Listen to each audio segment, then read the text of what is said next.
My name is Norm Volsky, your host, and this is the Digital Health Heavyweights podcast. Thanks, Norm. It's an honor to be here, and it's been fun to work with you over the years.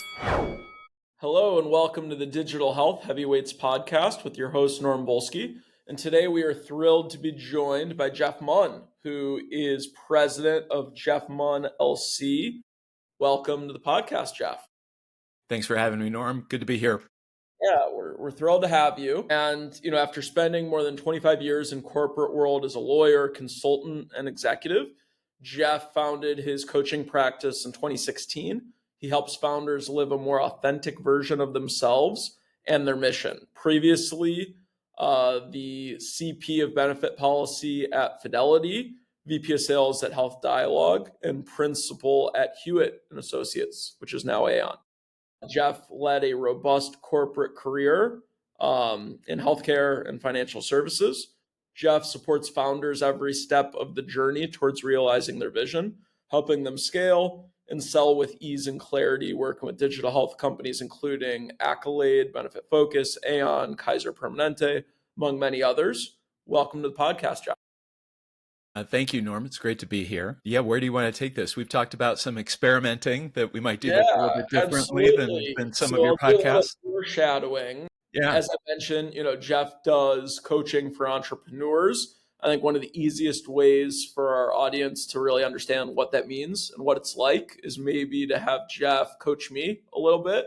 Yeah, so that anyone watching this podcast can get an idea of like how Jeff works, what his style is, and why a lot of entrepreneurs find it incredibly helpful. But before that, we talked about a lot of healthcare experience. This is like a healthcare nerd podcast. So what inspired you to get into healthcare? And then I'm very excited for my training session. Yeah, sure. So I started out as a law firm lawyer back in the early 90s. And at the time, I was working at a law firm, Gardner, Carton, and Douglas, which is kind of merged into a bigger firm that had a very good employee benefits practice. So one of the best kind of ERISA-based practices in the country. And I started working with that group, got introduced to some folks at Hewitt in a few years, joined Hewitt, kind of left the law firm partner track and started working in the benefits and benefits consulting space. I think it was 2003. Hewitt was going through some changes. I had kind of moved into a client development role. They consolidated that role. I moved back into a subject matter expert role. And my boss at the time, a guy named Craig Dolezal, who has just been a wonderful mentor to me, and I'm sure many in your audience will know Craig. He said, "Hey, Jeff, there's this thing called health savings accounts that just passed into law. Why don't you be the person who kind of gets to know that?" And that became a kind of a virtual consumer-driven healthcare practice. I started, working with vendors and strategy and all of that. And I just loved it. And at the time I was in Washington, DC. So I was getting involved in some of the, meeting with IRS on regulations and DOL and so forth. And I really started geeking out on this stuff, this kind of intersection of, I was doing a little law, a little bit of kind of public policy work, working with large employers, thinking strategically. It's really just stuck with me to this day. That's incredible. So what kind of caused you to move from corporate to an entrepreneur yourself? And the goal being training and, really coaching entrepreneurs on how to optimize not only work product, but also create work-life balance and create something sustainable that lasts. Right. I mean, this goes way back, and I lived this parallel life for a long time. So when I was practicing law and even in law school, I went through a period of time where I struggled with panic attacks and mental health challenges, although at that time you didn't really talk about that kind of stuff. And so I was trying to figure out. The Sopranos allowed, the mental health renaissance to happen. I think because Tony Soprano would see Dr. Melfi once a week on the show. Therapy's okay, even for tough mobsters. A mob boss, yeah. Yeah. Well, at the time, the person who made it okay for me was Phil Jackson. I was in Chicago. The Bulls were winning their championships. And Phil Jackson started talking about meditation for his players. And I had kind of these Eastern philosophy kinds of interests and stuff. And I started meditating and I found it incredibly helpful. Have meditated for years. And one of the interesting things that I found was I actually was able to get more done by slowing down. And that's really informed how I work with people today. But, I suddenly started getting promotions and more responsibility, and I was enjoying my work more. And at some point, probably around 2010, 2011, I got introduced through a mentor to this thing called coaching. It's like, I could actually help people do what I've been able to do. And I just thought someday I'm going to do that. And then 2016, I was working at Fidelity Investments. I got laid off in a corporate restructuring, and there's a lot more details around the story. Like I had just been to a town called Carbondale, Colorado, and my wife had said, "Would you ever think about living here?" And I'd said, "Well, as long as I'm at Fidelity, this place is, 3 hours from a major airport, and I'm in Boston every week." And then a month later, Fidelity lays me off. So it was like this path opened up and the timing was right. And the question was, what was I going to take the leap? And I decided I was going to do that.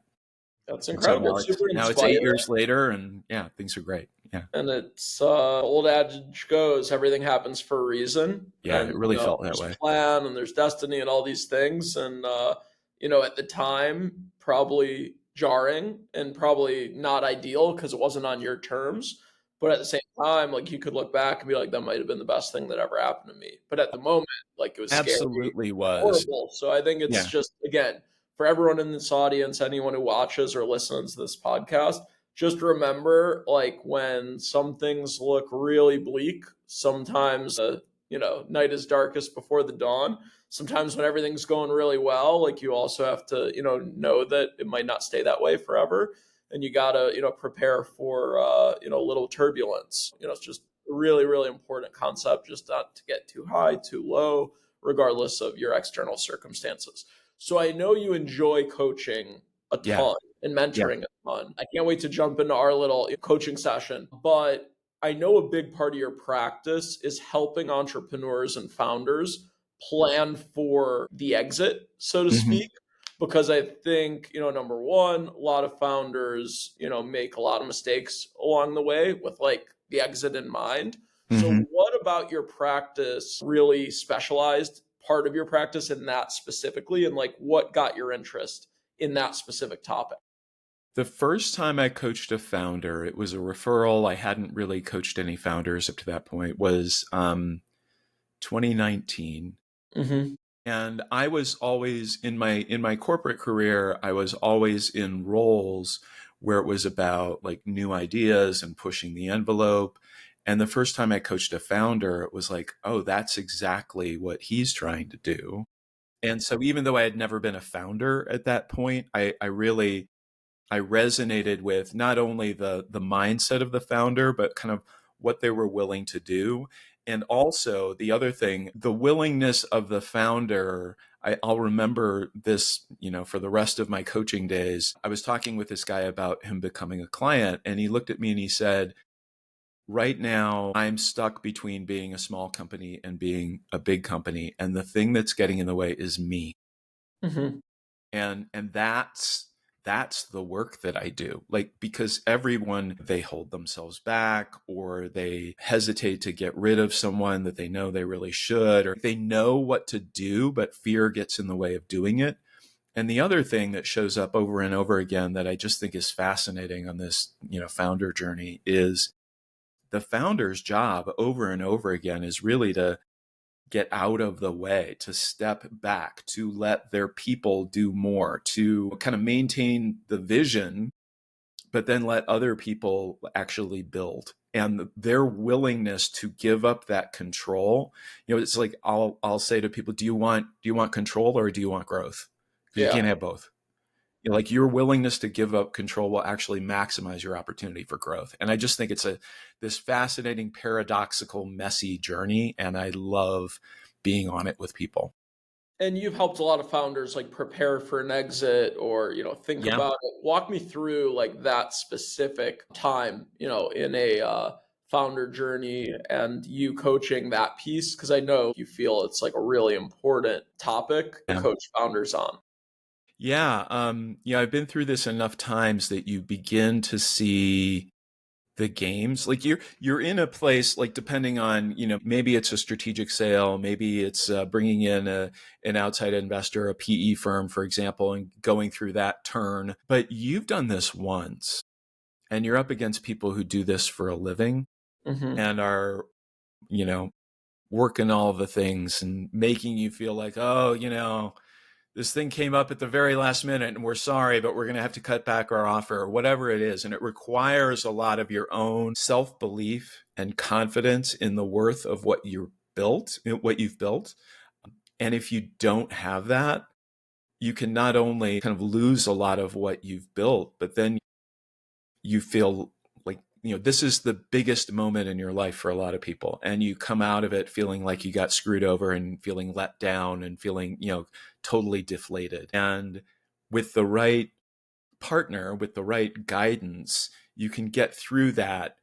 Not that it's not stressful, but it can be a lot less stressful than it otherwise would be, because at the end of the day, if I sell to this person or that person, I still have a company that's worth this much money, and someone's going to want that even if this deal falls through. And sometimes the best thing for things to happen is for that deal to fall through. Mm-hmm.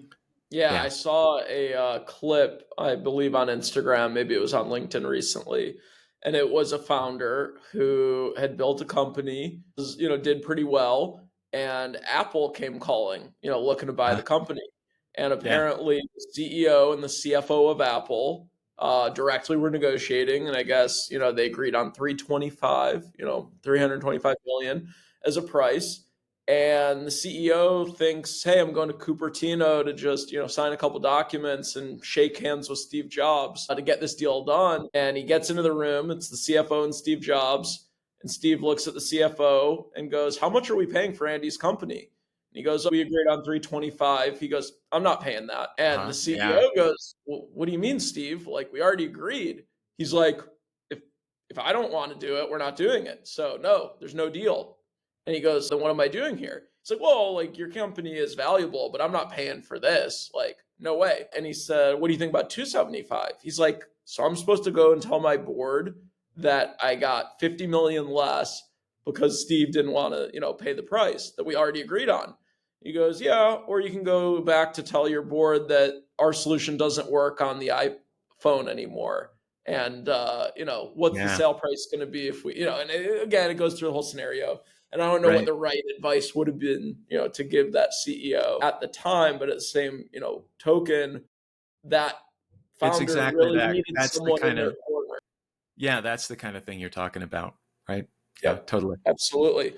So, if you don't mind, let's start Uh-huh. our little coaching session. You kind of walk me through like what a coaching session's like, and our audience can see me get grilled.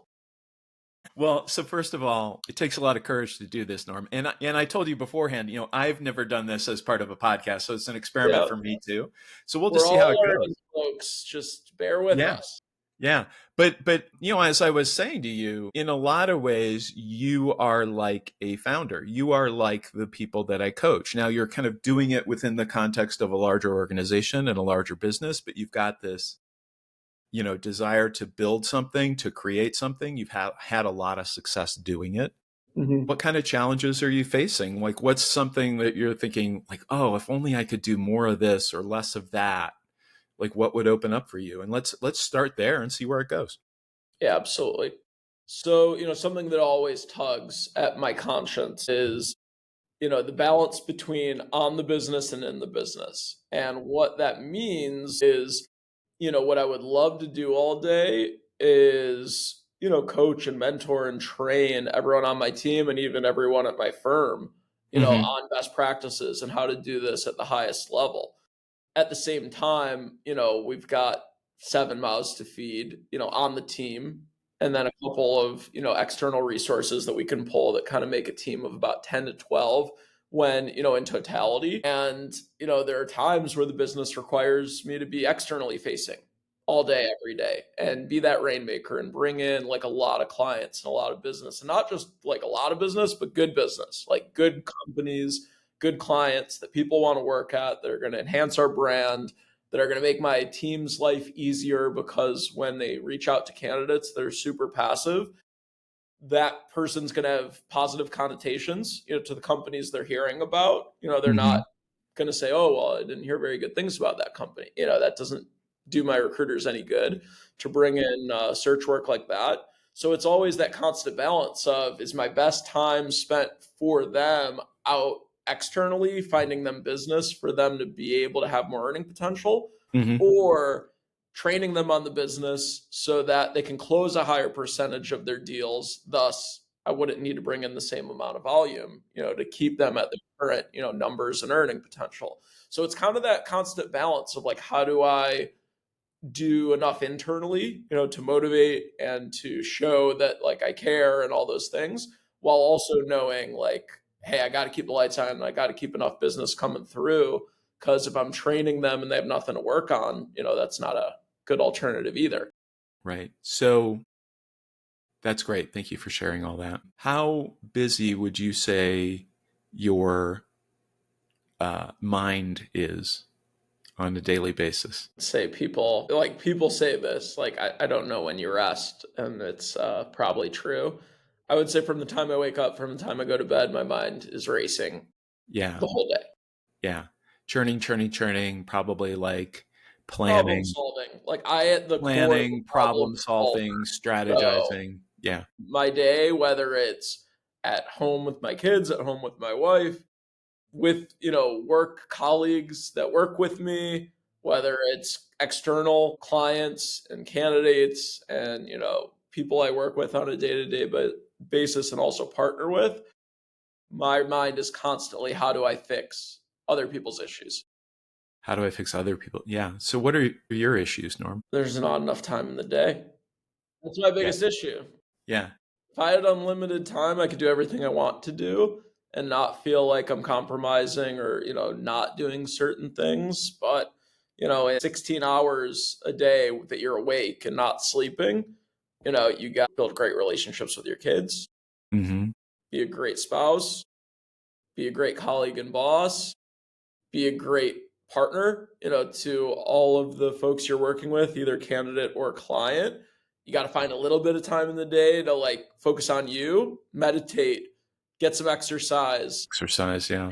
do some things you love, whether that's watching your favorite sports team or reading or, you name it. There's a lot of fun activities, and hobbies that people have that keep them energized. I'm a big Mm-hmm. believer in, you can't work max effort if you're not enjoying yourself occasionally. Otherwise, like, Right. what's the point in putting in all the work if you don't get to enjoy yourself? So, I think I'm a big like, hey, let's go on long sprints professionally and then like find some downtime. But if like we're in the, lines, the playing field, you got to give Mm-hmm. it 110%. And if you're there, do the best you can. And when you're not, like, totally unplug and, recharge. So that would be my hardest and, biggest thing, just on my mind. If you were to guess how much time you spend in these long sprints and how much time you spend recharging, what would be the balance? Every month and a half sprint, Huh? 3 to 5 days relax. And again, it's going to be different where like there's certain seasonal times during the year where it's a lot easier for me to take off more time. So I would say great example of that is like Christmas break. Like myself and my partners, we close our firm from like Christmas Eve to the day after New Year's every year. In the last couple of years, it's really almost, turned into a full like week and a half, 2 week like time off for the whole company to kind of relax and, get to, back to a more calm state. So, I've been able to take advantage of, going on a couple week and a half long, 2 week long like vacations, whether it's, in the US or New Mexico. I've gone to, Europe and Asia during those times. So those are always nice, maybe in the summer, a little more flexibility. Some holidays, easier to take some time off, but on average, I would say that would be pretty accurate. Tell me about so you talked about vacations and it sounded like some pretty, kind of glamorous and potentially busy vacations. Yeah. When you're taking time off, what does that look like? It's eating really well because I'm a foodie. So I love to, eat great meals. Doesn't have to be fancy meals. Could be hole in the wall ethnic restaurants that like my wife and I love. But, as long as the, food's top notch, we're big fans.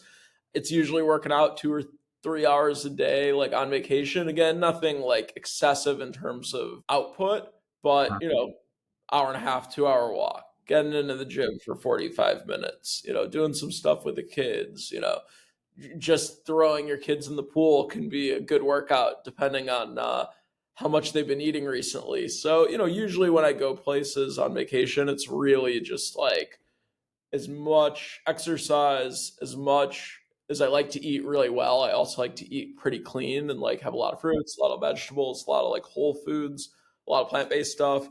So it's really just like calming my body, calming my mind, getting a lot of like the stress out so that again, I can come back and be a little bit more thoughtful and grateful and again, just slow down the busy mind. Right. It sounds like your vacations are busier than most people's regular lives.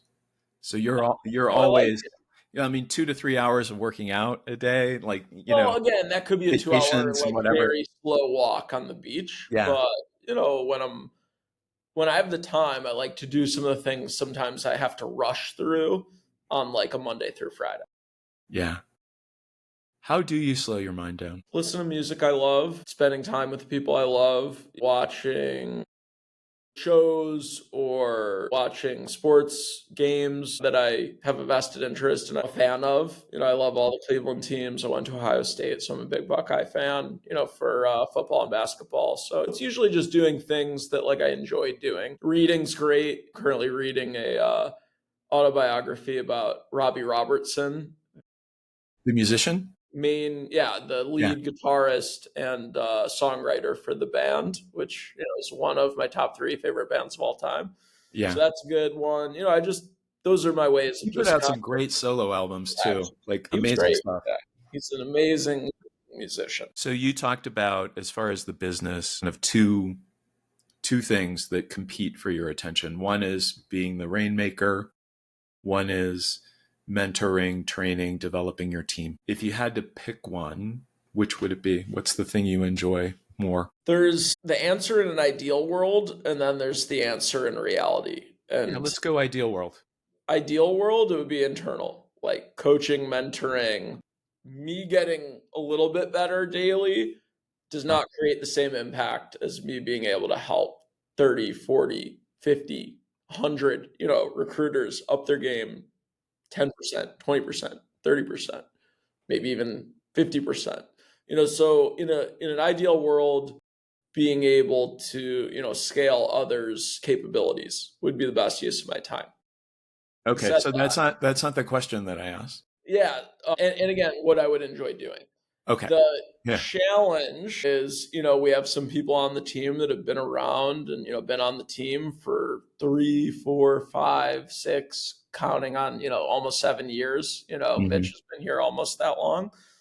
But there's a lot of people who have joined over the last, 7 years that might have only stayed 6 months or 9 months or 15 months.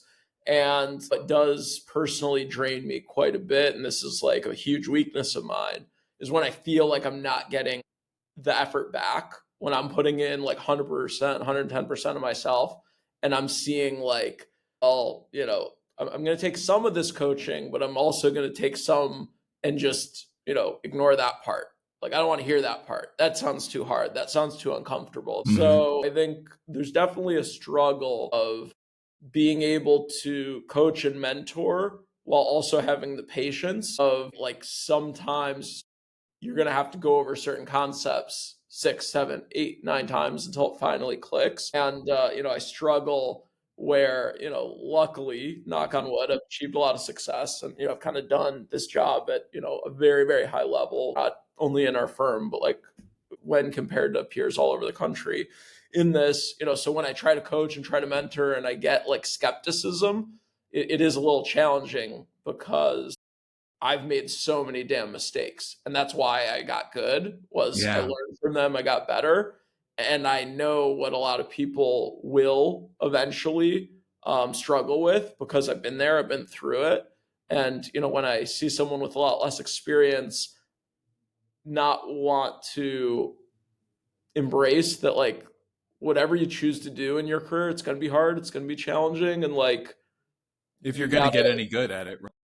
I struggle with, there are certain people we've worked with that like just want it to be easy, like want to find an easier way, want to find, ways to shortcut the process.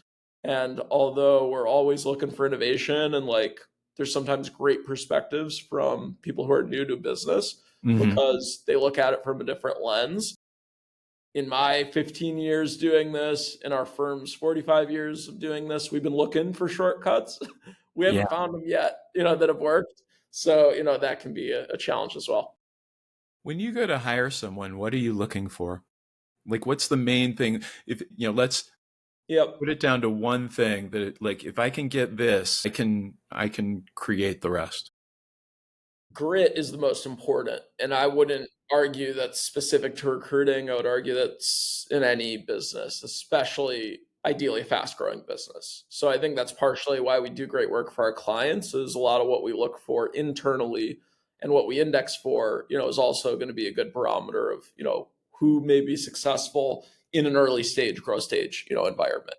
So, that's for sure number one, but I wouldn't say, hey, if you have grit, like you're hired, like you don't have to have anything else. I do think, emotional intelligence, incredibly important, like being able to read people and like read a room, super important to this business. Do you think that can be trained?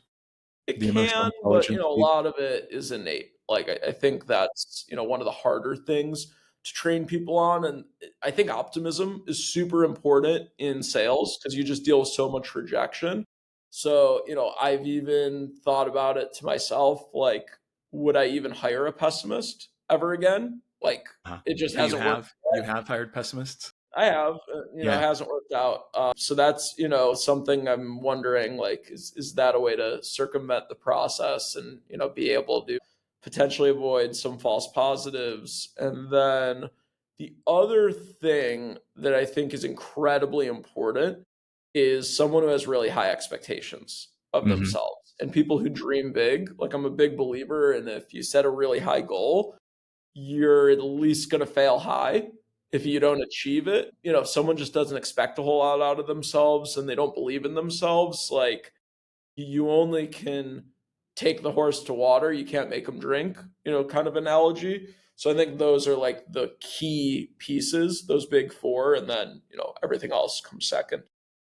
And how much time do you spend, I'll say, training, developing people, coaching people right now? How much, like if you 5-10%, and I would love to be able to, do more. But when I look in the mirror, I'm like, okay, if you'd spent another hour a day, that's just an hour a day less with your kids. Like there's not an hour in the day for me to just like be like, oh, quick, easy. Like I was doing this, I can outsource this and I'll do that. So that's the challenge. So in this coaching session, if you're going to give me some advice on how I can be more efficient with my time and how I can engineer my day to like create an extra 30 minutes, to, find that would be incredible. Yeah, I'm going to do something that's going to feel like a left turn, but trust me. Please. We are conditioned in our society, especially in the corporate world, especially kind of startups, founders, that kind of mentality, to think that the way forward is to cram as much activity as possible into the time that we have. And so where we're coming from, our perspective is activity is good. I have to maximize activity. And so it's a come from, it's like a sense of identity that drives us forward. And where I work with people is to say, actually, right now, if we took Norm and we gave you a 200-hour week, or, you said, well, if I had all the time in the world, I'd be able. No, I'm going to challenge you on that. Actually, you would just create more stuff to do, and your capacity to create more things to do is endless. And so instead, the question is, how do you come back to this moment as often as you can, get as quiet as you can, and just say, you have an intuitive sense of all this. What's the next thing I need to do right now? And when you get more and more in tune with this, you will find that you begin to cogitate less. You begin to wake up at 4 a.m, with all your to-do lists less. It's like, actually, if I can somehow get out of the way, my kind of processing mind, things can become a lot easier. Mm-hmm. And the other way that I tend to work with people is finding people. So you have a staff of how many recruiters right now? 7 that directly report, and then there's a couple of shared resources that can help multiple practices. So there's someone who's fantastic at our firm that does finance roles. Yeah. It's a CFO for one of my clients. He can come in and do an amazing job. If it's a hospital IT company, he can do that too. Even that's where I spawned off from. Same thing in legal. There's a woman who works here who's great. And, she was a lawyer and decided she didn't want to be a practicing lawyer anymore. So Yeah. I I can great relate. at placing lawyers, and Yeah. great at placing general counsels and, folks who have been attorneys that, want to work on the business side. So again, she runs her own practice, but when we get a general counsel position or, something in that vein, she's the best resource and, we divide and conquer with a search like that. So, there's a couple of those examples and then, 7 that Right. And of those their 7, entire production and their financial upside, a lot of it is based on what I can find for them. is of those 7, the full-time people, is there someone who, and you don't have to name any names, just kind of think of it in your mind, who stands out as yeah, this person really gets it? Yeah. Yeah. And how much time do they spend teaching others? The honest answer is I don't know. I don't know how much time they spend, and that's, something I need to know. Yeah. Because if they're doing a ton of it, I need to acknowledge it and praise it and reward it even more than I already do. If not a ton, not necessarily that that's a bad thing. Maybe that's not what their time's best spent doing, and maybe that's not what they like to do. But if they're not, we need to find, potentially other people, that can carry that mantle. Right. Yeah. Okay. That's good. I love, because words create, carrying the mantle. I think that's a great phrase. Where I'm noticing is you are habitually, whether it's external kind of client development, public face of the firm, et cetera, Mm-hmm. or internal, you are creating these things as something you need to do. And what I'm suggesting to you is you can find people, example, this recruiter, can you teach him or her how to teach? Can you get really clear on, what, if you were to spend some of that downtime, Norm, thinking about, if I were to teach someone how to recruit, what would I do? What would that be? Not in the moment, hey, have you thought about this? But just here's my, put it on one page. It's a flow chart, whatever, right? Something that's simple, easy to explain.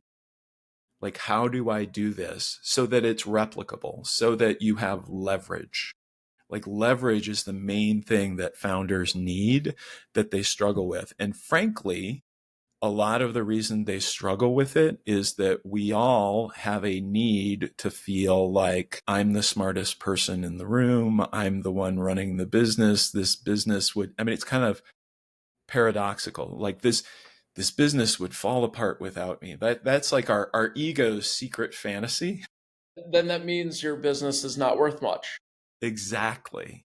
Exactly. But if you can take what's in here and take that experience and, not necessarily that you're creating shortcuts because you still have to do the work, but it's Mm-hmm. like, you ever taken martial arts or learned a musical instrument? Like there's a process. You still got to do the work, but you will be faster if you follow the process. And if you can create that process, then you're creating the opportunity for people to learn faster than they otherwise would. Now, does that make Yeah, sense?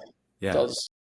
Now, what about externally? Like, do you have anyone helping you there, or is it just you?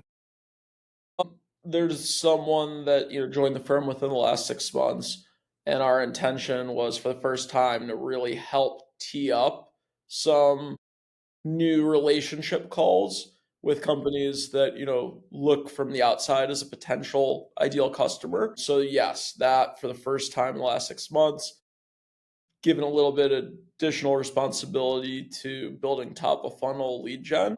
And then there's several people on my team that have a handful of clients themselves, just by doing great work and, being able to attract clients organically that way, which is fantastic. And encourage that and try to motivate, people to go and do that more and more.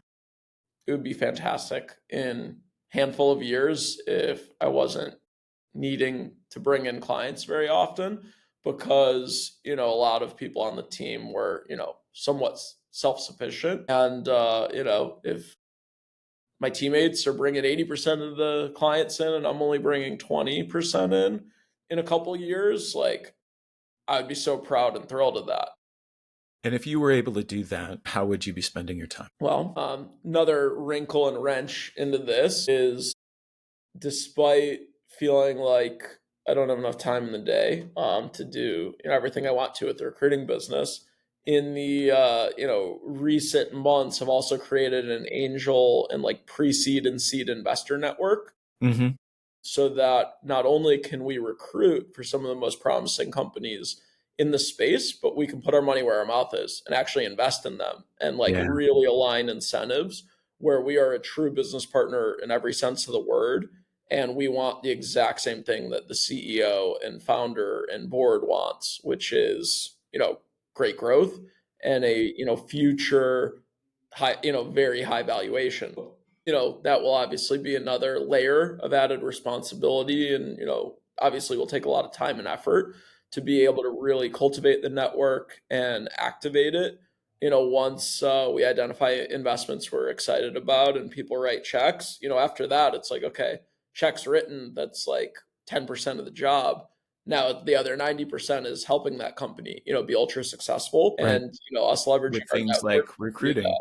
Yeah. Yeah, with recruiting, but also like introing them to potential clients, Mm-hmm. introducing them to potential advisors or board members, introducing them to potential reseller partners, introducing them to industry cohorts and accelerators that might give them access, to more customer types. And many, many other things in addition to recruiting. So, that's what gets me out of bed in the morning, Monday through Friday, and, sometimes on Saturdays and Sundays too. Really enjoy working closely with founders just like you do, Mm-hmm. just in, a little bit different lens. I'm more of the, hey, I'm with you. I'm going to be running in parallel. You tell me what you need from me. And like, you tell me what you need, I'll go do it for you. Like, I have no ego. Like, I just want to help make this thing successful. So with that will come, even more demands of my time, but also, I think brings, a ton of value to the recruiting business, to my contacts, to the industry as a whole. So, it's definitely something I'm willing and, decided to sacrifice for because I believed in it. Do you see, I'm going to offer something, but I'm wondering what you see in terms of how you're getting in your own way. Because I see a big thing that I'm going to tell you about because normally I would work with you over an extended period of time to get there, but And maybe we will, but I don't yeah. think the whole audience will be privy to those. Yeah, exactly. So you are not, I mean, you're so similar to a lot of the founders I see where there is this creative spark and this creative energy, and you have all of these amazing ideas and not enough time in the day to implement them. And so one of the things that I see founders do routinely is try to hire people just like them And that's a big mistake. Mm-hmm. So I'm going to lay out a framework. And this is from a guy who created what he calls the Entrepreneurial Operating System, EOS. EOS. We Yeah. So implemented you it. know the distinction between the visionary and the Yes. integrator. Yes. So you're the visionary, Norm. You built this part of a firm. Now you've got this idea of a network, an angel investor network, and I bet you've got more ideas behind them. Well, You the know, but podcast.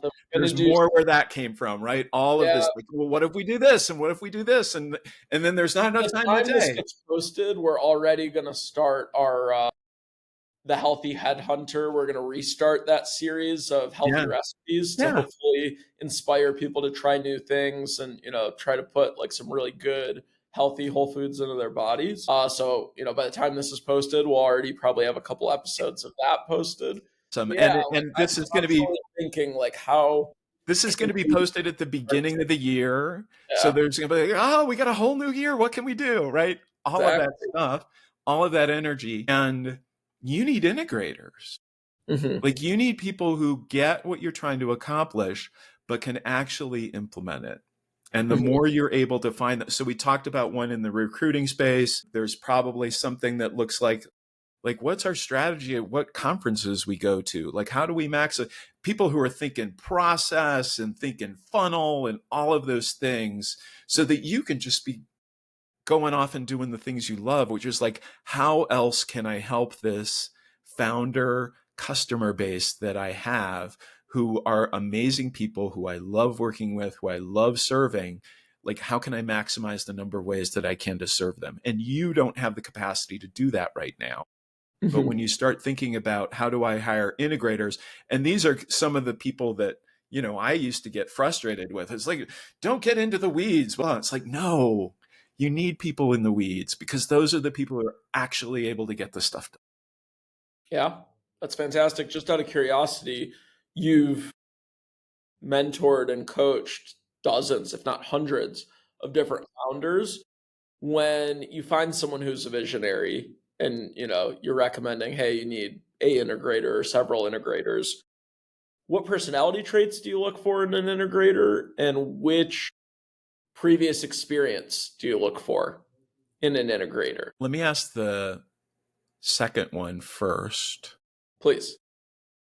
And I'm thinking about a particular client situation where they're aspiring to growth and they're beginning to fill in their leadership team. They're beginning to scale in a serious way.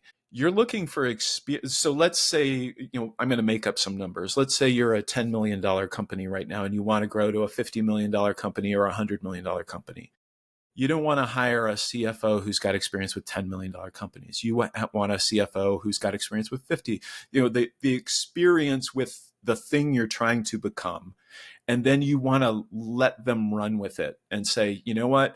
I'm worried about three things, whatever it is, product, customer acquisition, profitability, make up your own guidance and then say within that, you own finance. Tell me what I need to build. And so that gets to your second question, the question of like, was it personality type or what? And I was asking, like, what do you look for in terms of personality and soft skills? And then like, what types of experience? The experience is experience at the thing you're trying to become as much as possible, recognizing every new company is a little different, but the personality, and this is, a lot of it is, it's chemistry with the founder. Is this someone who is willing to challenge my opinion in service to the business? Is this person willing to tell me the truth? How fearless is this person? Now, you don't want, there's a fine line, obviously. You don't want a complete jerk, but you want constructive dialogue. You want constructive disagreement. Really important is an integrator. Someone who can, what's the Mark Andreessen quote, like strong opinions lightly held? It's like, I'm going to come to you, Norm, I think you ought to do this. And you're like, but what about this? It's like, okay, let's factor that in. Okay, now it looks like this. And if we can have that conversation and not get too caught up in, Norm might fire me if I disagree with him, like run away from those people, right? Or, I know better than Norm and it's my way or the highway. Like, those are the two extremes. You want someone in the middle where, like, how do you have and cultivate this ongoing dialogue and recognize that you're the CEO, and even if the person ultimately disagrees with you, you get to make the call, and they will come along with you. Did that answer your question? It did. Okay, Yeah, good. super helpful. And Yeah. I'm really lucky to have a couple people on the team that like do these things already.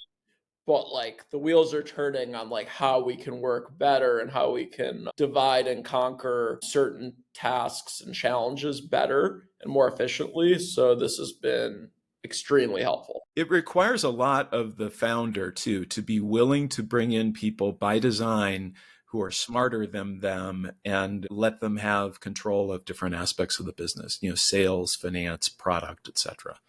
And you're never going to grow unless you're willing to do that. And it's really hard for a lot of people who've had this great idea and want to make sure they take care of their baby. And like, yeah, that tension is always present. Yeah, absolutely. Um, I'll ask you this. Why are you more helpful for healthcare founders than the average or just generic, entrepreneurial coach and mentor? Like, why I, does your experience and knowledge in healthcare set you apart, and why should, entrepreneurs that come from this healthcare world, seek you out as opposed to some of the other alternatives? Yeah. Okay. So those are two slightly different questions. One, I have coached people outside of healthcare, and I got referred to a guy who ran a construction company. That first founder, he was a local guy here in Aspen. He ran a construction company, and it's like, it's interesting how the people issues are the people issues are the people issues. As far as like the healthcare world and the healthcare experience, I mean, I had one of my clients tell me this. It's like, most coaches who I talk to, they know coaching really well, but they don't know my industry. So I have to explain a lot of the acronyms. I have to spend a lot of time setting up situations. And with the person was saying, with me, I can just, jump straight to the chase. It's exactly why our clients like working with us is we know the industry already as good I mean, I got better than anyone. 30 So years in healthcare and benefits. they don't have to explain like, oh, it's sold to the benefits leader, but through the benefits consultant. Or like if you can sell through a health plan ASO, like this is why it's advantageous. It's like, oh, like we know who did that. What's an ASO? What? Yeah. Those little things like do save a ton of time. Yeah. So that makes a ton of sense. Yeah. Yeah, exactly.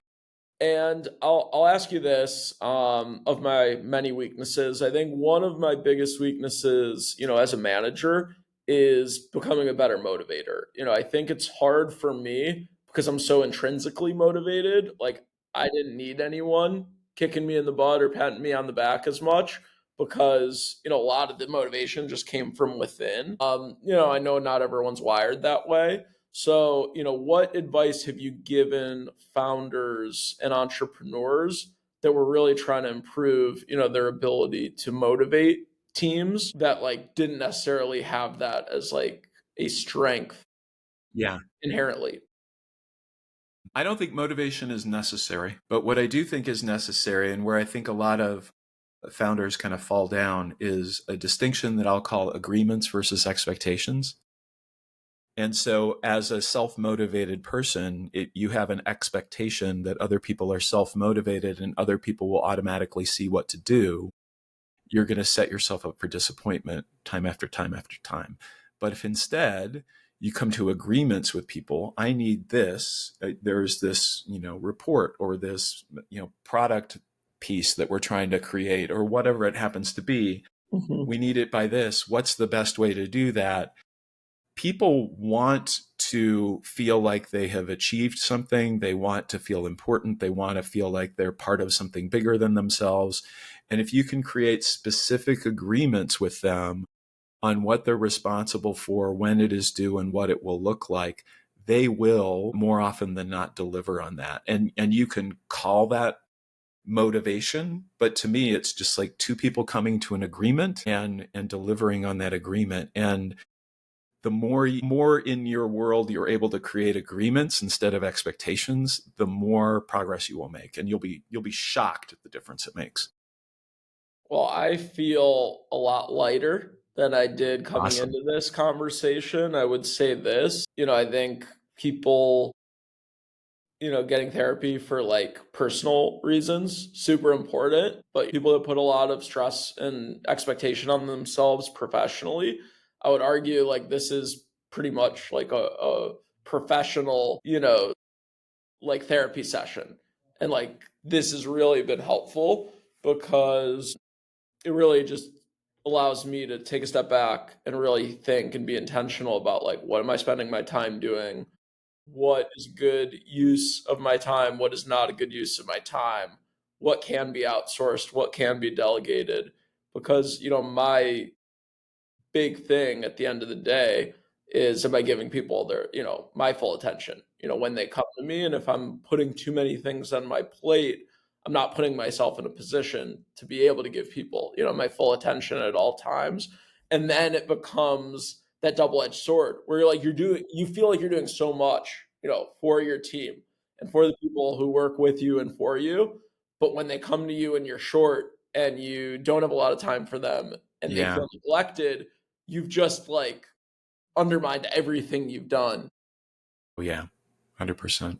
So it's again really, really helpful to get your advice and to get your coaching to really allow myself to help my team achieve their goals, because if they achieve theirs, our team will Yeah, achieve everybody ours. wins, right? Everybody feels awesome. Everybody feels aligned. Everyone, to use your word, everyone feels motivated, right? Yeah, Yeah. absolutely. I want to thank you, Norm, because your willingness to dive right into this. I mean, that to me, that's what made this conversation. I want to thank you for that. Well, thank you. No, it was fantastic. Would love to do this more regularly. So we'll be in touch on that. And All then right. I ask everyone who comes on this podcast, how do you practice what you preach? Ultimately, we live, breathe, sleep healthcare in one form or another. How do you de-stress? How do you stay, mentally sharp? How do you participate in health and wellness personally, Mm, considering you talk most of your day to entrepreneurs that run yeah. healthcare companies? Yeah. I'm very good at regular exercise. I live in Colorado, so that makes things Beautiful. Yeah. easier. Well, small town, Carbondale, Easy to Colorado. spend a lot of time outside Yeah, in lots Colorado. of time hiking, running, some biking, cross country skiing, downhill skiing, those kinds of things. So it's easier for me than many people. And also because, I'm self-employed and I have some flexibility around my own structure to build in those things. Mhm. I took up playing an instrument about a year and a half ago. So I started learning to play the saxophone, and Very I nice. found it, talk about presence. Like when I'm doing that, I can't think about anything else. So it's just a really great way to clear my head That's kinda and, like golf for me. meditate. What'd you say? That's a little bit like golf for me. It's such Yeah. a hard sport for me that I have to give all my attention to it, or I'm absolutely terrible. If I give my full attention, maybe I'm average. So, it's a little bit, of a Yeah. So good those thing ways to that be like a learner and, like, to be not great at something again, and, like, even to suck seeing. at something, Yeah. because a lot of times when I'm working with a client, I'm asking them to do things that are going to feel uncomfortable at first. And Mhm. I feel like I like to put myself in those positions as much as I can, just so I don't forget that feeling. Yeah, I mentioned meditation, try to eat as healthy as I can, sleep. Oh my gosh, sleep is a superpower I only Mhm. recently discovered. I'm a lot better on 8.5 hours sleep than I am on 7 or 7.5. That makes a Mhm. world of difference. So it's all those things combined, and I don't do all of them well every day, but over time I try to be as consistent as I can with them. That's amazing. And then, I do think it's really important that, people that are trying to improve their health, like obviously what we put into our bodies is a huge determining factor of, how we're going to age and longevity and all these types of things. So are there any healthy recipes that you make at home that are Oh, kind of some wow. of your go-tos that might inspire someone to try something new and maybe, cook another meal at home as opposed to, going to the old trusty takeout. My wife is the primary cook in our household, so you can have her on next time. She's a What does she make yogi. that you love and like makes it easy for you to eat healthy? And when you You eat know, it, it makes you feel really good afterwards. one of the things, just as a general category, like last night, she made a delicious chicken soup for dinner. Just something like simple and earthy and clean and just really satisfying. And I find that, if we can have soup or even eat vegetarian 1 or 2 nights a week, Mhm. it makes up for a lot of kind of the food sins that we tend to commit on the weekends, or maybe when we're not paying as close attention, or we're just out with friends and so yeah, sure, chicken wings sound great, that kind of thing. Yep. I Yeah. love that. Yeah, I think it's important that like when you're eating your regular meals, the meals you're going to have 80% of the week. Try to make them as healthy as you can. Try to eat whole foods. Try to not eat a ton of processed stuff. Because, yeah, like when you go out to dinner with your spouse or your kids or your friends or your family, like that's not when you want to restrict You just yourself. don't, yeah, and you just don't have as much control then. Yeah, and one of the things that I've been way more conscious about that I found it makes a huge difference is not that I'm at zero sugar, but just eating as little sugar, as little added sugar as Yeah. possible. Yeah. Yeah. I think it's really great advice. So thank you so much for being on the Digital Health Heavyweights podcast. Yeah, thank you. Loved our little, coaching, mentoring session. It was super helpful for me. I would highly recommend it to any entrepreneurs and founders that just, need someone to really help them because, mostly as a founder, your goal is helping others and, keeping others And it's a thrive. lonely job. And it's a lonely job, and almost everyone you come into contact with as a founder, they have something they want to get from you. Yeah. And that influences a lot about how you are able to operate in the world. Just where do you go for your own truth? How do you get access to that? Well, what gives me a lot of peace is whenever I feel stressed or I feel like, too much is on my plate and overwhelmed, I always remind myself, like, this is what you wanted. Like, this is what you worked for. Like, you worked for companies to call you and ask you to fill, certain strategic searches Hmm. directly without you having to like go out and chase business. Like you asked for the best candidates in the country to call you at the drop of a hat if anything in their situation changes and tell you, hey, Norm, like you might want to keep an eye out for me. Here's what's going on. And like if the perfect fit came along, I'd start listening to it. You literally asked for really talented people to come work for you and try to learn everything they can and be a sponge and, you know, really demand your time because they've earned it. Like all those things, I remind myself, like, these are things you get to do. These are Yeah, things you have to do. Like, and exactly. just reminding myself and giving myself that level of clarity always is very, very helpful. So again, Jeff, thank you so much for joining us on the Digital Health Heavyweights podcast. Can't wait to hear about all the amazing founders and CEOs and entrepreneurs that you mentor and coach over the next decade or so. And Yeah, if there's any great ones that made huge leaps from partly your coaching and partly their hard work, let me know and we'll get them on the podcast. exactly. Yeah, I'm looking forward to that. All All right. right. Great to see Thank you, you, Norm. Jeff. Take Thank care. you. Take care. Bye. Thank you for joining. Please like, comment, and subscribe below if you enjoyed it.